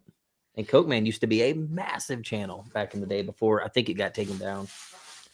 Clay, you said it best earlier too on why you started YouTube, because you were already going to the range, already buying this shit, and you just like talking about it, so you wanted to talk about it on camera.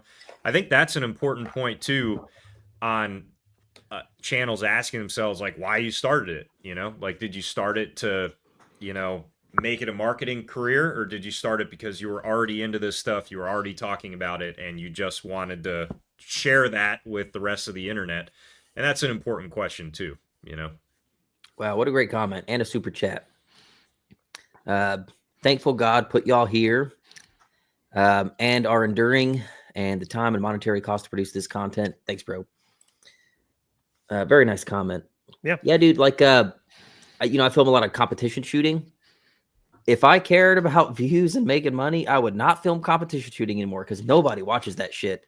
It's the hardest to film.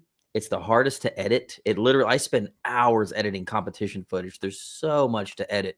You got to do voiceovers. You got to explain what's happening on the stage. You got to show scores, before and after, match breakdowns, so much. When I could sit in my chair and talk over a bunch of B-roll for 30 minutes and it gets 10 times the amount of views. But I enjoy competition shooting more than anything in this world. Next to my wife, competition shooting is what makes me happy. I will always film that and put it on YouTube. The content always bombs compared to everything else, but that is my happy place. I love editing it. I love thinking 1,000 people are going to see this video and I don't care. Like, I just freaking love competitive shooting.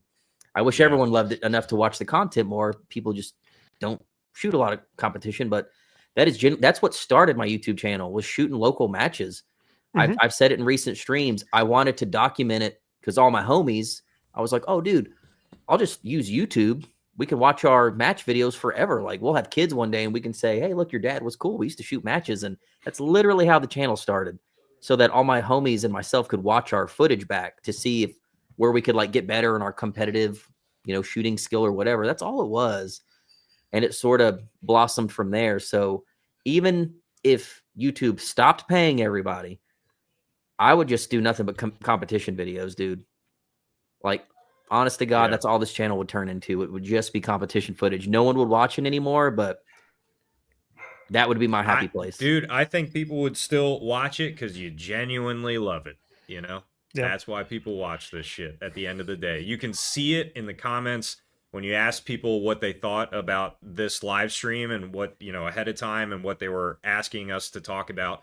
And you can see it under the videos of the rage bait and just the drama videos nowadays. People don't want to see that shit anymore. Everyone admits it's like, it's the guilty pleasure, that occasionally we all tap into. But everyone knows, like, damn, dude, I'm clicking on this video just because of the thumbnail and I know what it is. I'm still clicking on it.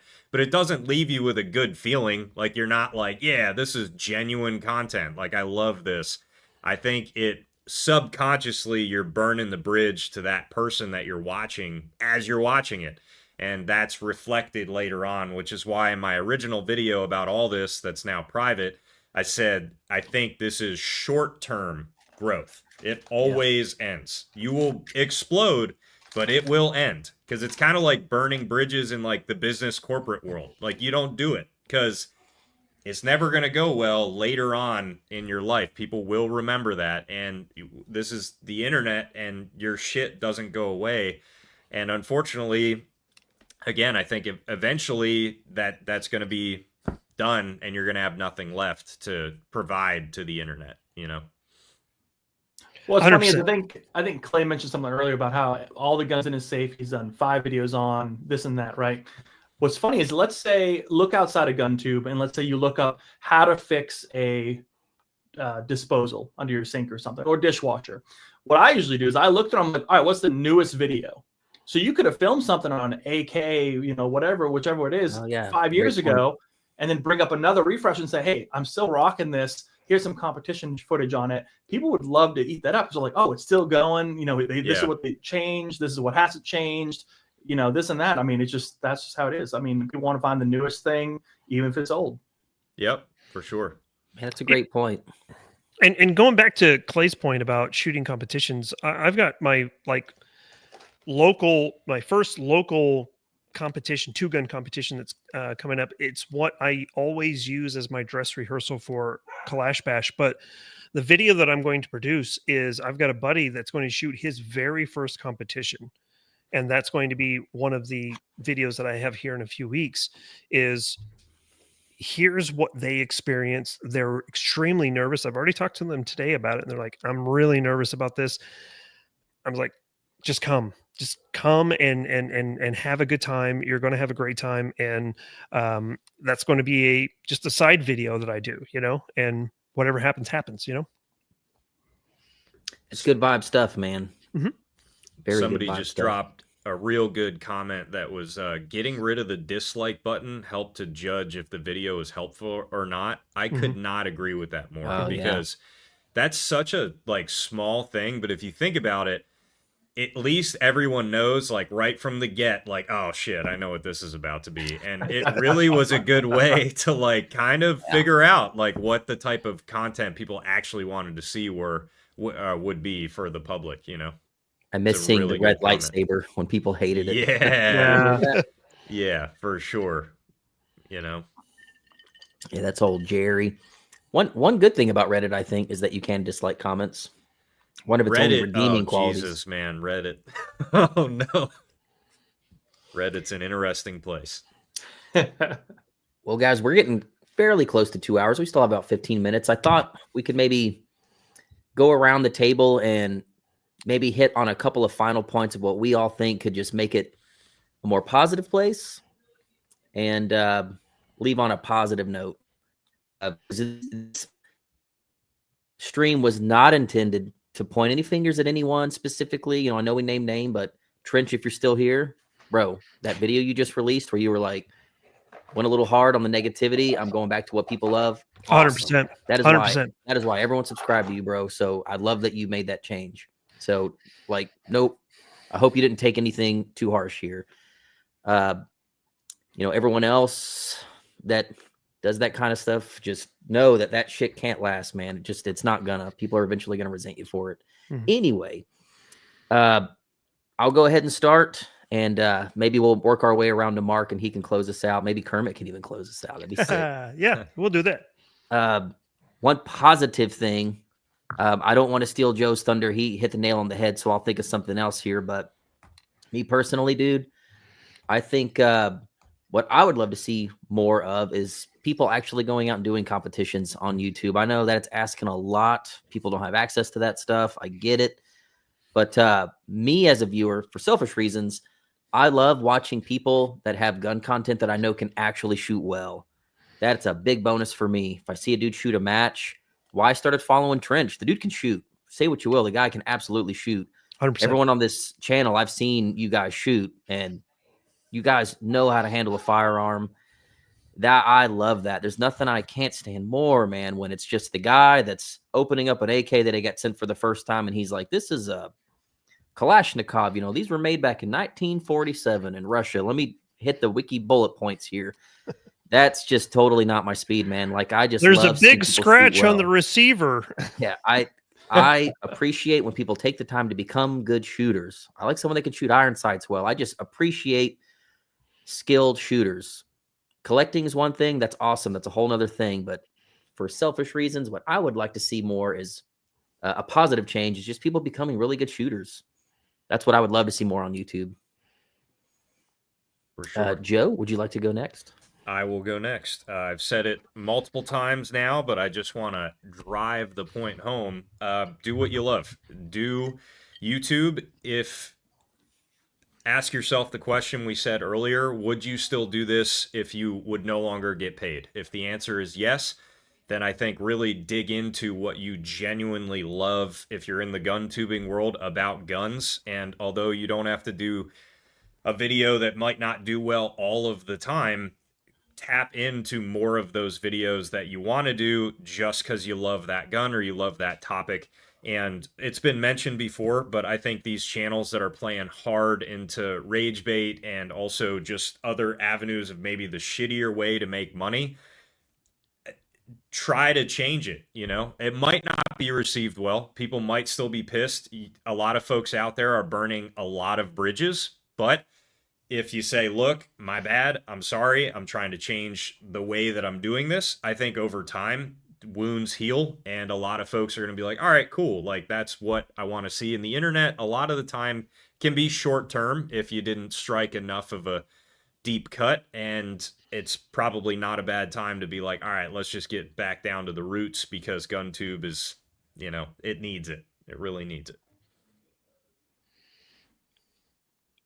That awesome point, man.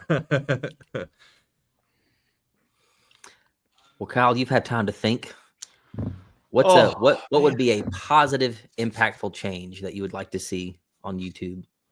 Well, I think we know a lot of the comments and what we've said throughout this whole stream really is just hit the nail on the head. Honesty and less thinking about it in a marketing term with more entertainment in mind. I think it's a weird roller coaster. YouTube has been up and down on what was exciting. Like the last 5 years have been like entertainment, like fast paced, like crazy intros, you know, whatever it is. But I think a lot of people are just looking for the information. And I don't know if you guys seen the comments before, but some of the comments on my videos are like, hey, I just want to hear, like, get to the point, you know, like don't do all the shooting all the time. You know, just say, hey, I did 400 rounds. Here's a couple of clips and just dive into the info. They don't want super long videos unless it's super informative and it tells a story. And I think a story is also so important. Like we're talking about things we love. Well, if we truly love what we're reviewing, the story will come to us naturally. And I think that it comes across on the camera as more honest than anything else. And we're not just reading from a script, which, I mean, I don't know if a lot of us don't really do scripts anyway. So it's like we just run through it, be like, I love this thing. I picked it up, da-da-da-da-da.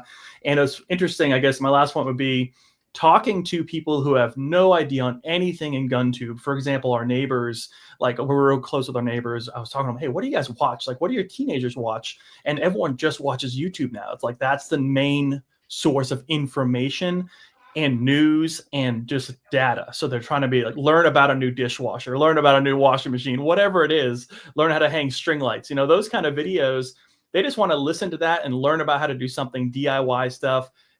Learn something new every day is kind of like a big deal still. So I think just keeping it simple, keeping it honest, I think we're kind of paving the way for newer channels like the ones we talked about today to really kind of bring something new to the table where we can learn something together and even learn something from back in the day, some really cool old firearms that could still be used today in various competitions and things like that.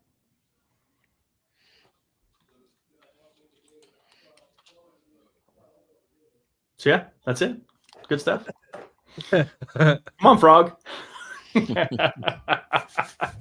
Well, what I would say is that I would like to see more collaboration between YouTubers, between Guntubers. Clay and I did one back in 2022, and I really appreciate his time and ability or effort to be able to do a 5.56 AK video. That is something I would love to continue to do. I know it's difficult for a lot of people to travel. OG's Danger Show and I have done one. We are planning for one in July, and I would love to see more YouTubers do that as well. We've all done, you know, the four of us here have collectively done either individually or together a podcast. But I think it would be cool to see, like, I don't know, 3 or 4 different YouTubers get together and just be like, this is my favorite gun, and here's the reason why. And to give that cross-pollination to open up different channels and stuff like that. I about once a week, maybe once every 2 weeks, I get a comment in one of my YouTube channels or YouTube videos that says, man, I have never seen your channel until now. You've been doing it for a long time, and I'm surprised I'm just now seeing your channel. And I think that cross-pollination amongst different channels, whether it be me and Joe or me and Kyle or whomever, I think that that would really help lift all other channels up. Like, you know, the old term, high tides lift all ships. And that's something I would really like to see. Thanks. I feel like I heard like half of that. Was it cutting out? No, just it was a frog the whole time.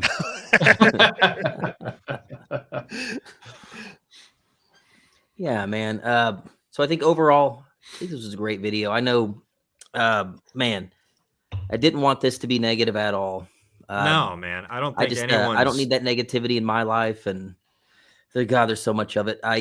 I think everyone on this channel has a day job. We all work for a living. YouTube is a freaking side hustle. It's a hobby. I do this shit like every other weekend at the range for a couple of hours. I can barely squeeze in the time. It's fun for me. And I think I'm speaking for everyone here on this channel. It's just the passion project thing. So I didn't get into this in the gun industry for the negativity. And I got to tell you, there's a shitload. Doing KB, dealing with vendors, dealing with, you know, angry attendees. Like I've dealt with all of it. So much negative stuff. I'm just over that, man. So I think someone in the comment earlier was like, this is like an HR meeting, some low T shit. I get it. I totally get it, man. But I just thought I was so inspired by Joe's video, man. I thought it'd be really cool to have a live stream and just say, yeah, you know, we could point out all the bad shit that we like, all the gun slop and the cringe stuff. We could point it all out. But I think everyone's had a boss or a supervisor that has told them once, like, stop coming to me with problems without solutions. Anyone can point out a freaking problem, man. That's easy. You point out all the stuff you don't like and what's wrong with everything. Do you have a solution for it? I think we came up with some good ones. I think my favorite is Joe's. Like, man, back when people weren't getting paid a dime on YouTube and he just filmed what interested you, because there was no financial benefit to filming the new hotness. It didn't do you any favors. Maybe it made you relevant for a short time because that's what everyone was searching. But ultimately, I think that was my biggest takeaway. What Joe said was just film what you like, dude. Like, I got a safe full of guns that all these new guns I thought we were that still I get live. in We're for not. review, but I've got some stuff in there that's forever guns. And like Kyle said, I might have one in there that's I filmed 12 times. I filmed a dissipator video today. There might be some people that have never seen my dissipator, and they might go, wow, he really freaking likes that gun, because I do. I love it. I like that, dude. I think that's my biggest takeaway. Film the shit you truly like. Don't worry about what everyone else is doing. Who gives a shit? Honestly, who gives a shit about a company you're not going to buy a gun from anyway? Yeah. Who cares, dude? I just don't. Who gives a shit? Watch what you want to watch, man. If you're making content, I love that, dude. Just film what interests you. Try it for a change. Make sure I didn't miss any notes, because I was taking notes like crazy. Because, dude, I got ADD like a son of a bitch. While you're checking too, I should note that nothing that I've said, or I don't think really anything that everyone said, unless it was named by a channel, is directed towards one specific channel or even like a handful. This is happening across almost into the triple digits of channels that I have watched and subscribed to and unsubscribed to. It's just really a common tactic across everywhere, and a lot of other industries as well. So that's something that I think should be clarified, just in general too. And it's contagious. Yeah, It feels people like say that all the across everything. time. They're like, yo, it ain't just the gun industry that's like Yeah, that. Like, no, people are in it's car everywhere. clubs and shit. They're like, Everywhere. yo, everyone feeds on the negativity. It doesn't matter if it's gun content or whatever. So it's everywhere, dude. Yeah. It's not just guns. Yep. For sure. And one of the things that I'll say, and part of the last thing that I'll say is, Clay, you just kind of touched on it there. I think that if we get together again, in a couple of weeks or whatever, we should talk about the top 5 channels, non-gun channels that we watch, because I can tell you, just about every night, every other night before I go to bed, I flip on YouTube and I watch a channel, and I'm watching like a speed run of Contra, or, some dude is like, here's how you freaking build a fire in a potbelly stove, or something like that, and those types of videos, or those type of channels that may be interesting to all the people in the comments who are watching this, that maybe there's things that they're missing out on. Gun content is great and it's fun, and I know that the four of us. It's not your whole personality, though. Exactly, and that's one of the pieces that's a great point, because I made a comment to my girlfriend that I don't want to be known as the gun guy in my circle of close friends. I'm wearing a t-shirt here that I got from my kind of pseudo brother-in-law, and it's actually kind of like the Wolverines type of t-shirt, and that's cool. But at the end of the day, I don't want to be the gun guy. I want to be that Renaissance man that's like, oh, here's the most efficient way to build a fire, and oh, by the way, if you have a 10 millimeter, you can also shoot 40 Smith & Wesson as well, Yeah. And that brings up a good point, because I was just thinking earlier how we're talking about the latest whiz bang $7,000 something. It seems that so many people are pushing that stuff, but really the majority of gun owners, and tell me if I'm wrong, are like, I have a Glock 17 and a cheap AR because I just wanted to have one. It's cool, and I wanted to have to protect my house, whatever it is. And I think a lot of guys are like that. I think why a lot of the content always sells, really, the more affordable stuff. Yep. It's an industry for a reason. Yeah. So anyway, there's my 2 cents. Oh my God, dude, the comments are brutal. Yeah. But I'm here for it. It's so funny. I saw that Focus Trip jumped in there, and good to see you, buddy. Oh, it was? Yeah. Cool. Yeah. He jumped in there. We weren't talking about you, buddy. We never said Focus Trip. Nope. Not We just now. Hey, speaking of Focus Trip, one video I do need to make soon, that whole Trigger Empire thing. I do have a Mars trigger now from the people that actually made product and actually put it in people's hands. I just haven't installed it on anything, but they'll be at KB. Super excited. Once I get that video done, I'll do a big update. People bust my balls all the time for still having that first Trigger Empire video up. They're like, dog. I'm like, just give me a minute. I have the trigger. They're just a son of a bitch to install. It's not like an FRT. You have to tune the piss out of it, the way that it's built.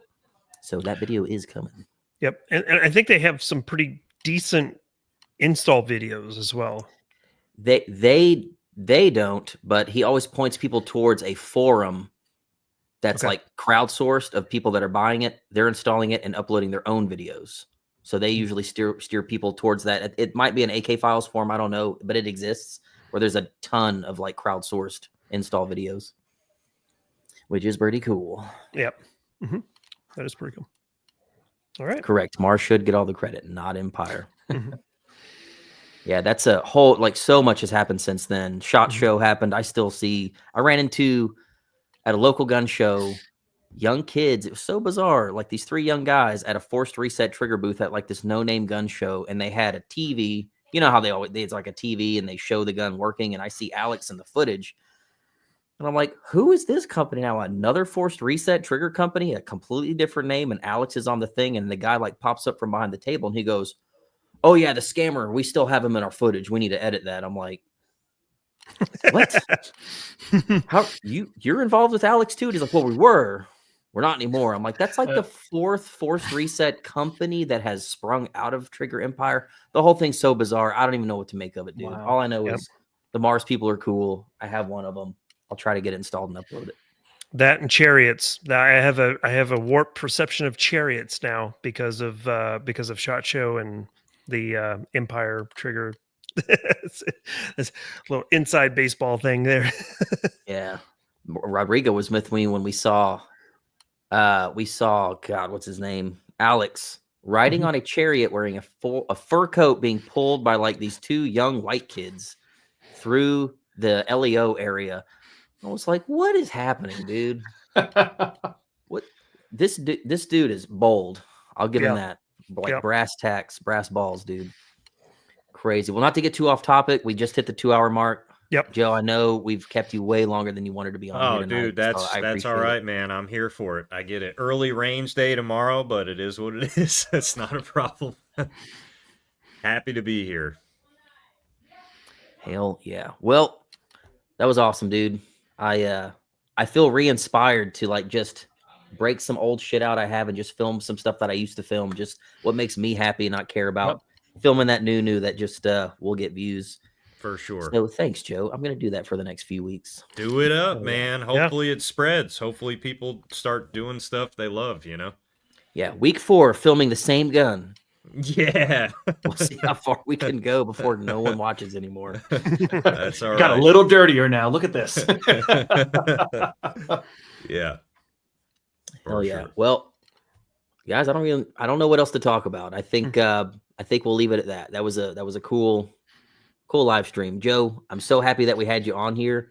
Make that video live again, dog. I don't know, man. Limit comments. No. Yes. It is a yes. That was a great video, dude. I'm not, I'll think about it, but I genuinely just want to, the message got out a little bit. I think it helped some folks out, but it really got reiterated in this live stream. I just don't want, I don't want it to be hypocritical to have it be out there, Word. Yeah. All right, y'all. Well, I guess that's it. Yep. Next time we'll LARP. I know we talked about it and nobody did, but we'll definitely LARP next time. We're on a group chat. We'll think of something to talk about next time. We'll put another poll up on the YouTube channel. Feel free to do it on your own channels too if your crowds want us to talk about a certain thing. It's so much easier for me to do these live streams with you guys on here. Otherwise, I just ramble. And that gets old for people. So I appreciate you guys spending your nights doing these live streams with me. I really, really appreciate your time. Love it. Absolutely love it. That was great. I've got a house full of people. I've got some friends over. We're getting ready to start playing some board games, which is pretty cool. But my girlfriend Nan, she told everybody nothing's happening until Mark gets off of the live. And so I absolutely love this, guys. Yeah, I appreciate it, dude. Well, we're ending it. So thank you everyone that watched. Thank you for the super chats. They are definitely not needed. So don't feel like you have to do that stuff. Anyways, I think that's all I have for you. So we'll see you next time we go live. So we appreciate it, everybody. Thanks for watching. See ya. Later, you guys. Love you. Bye. And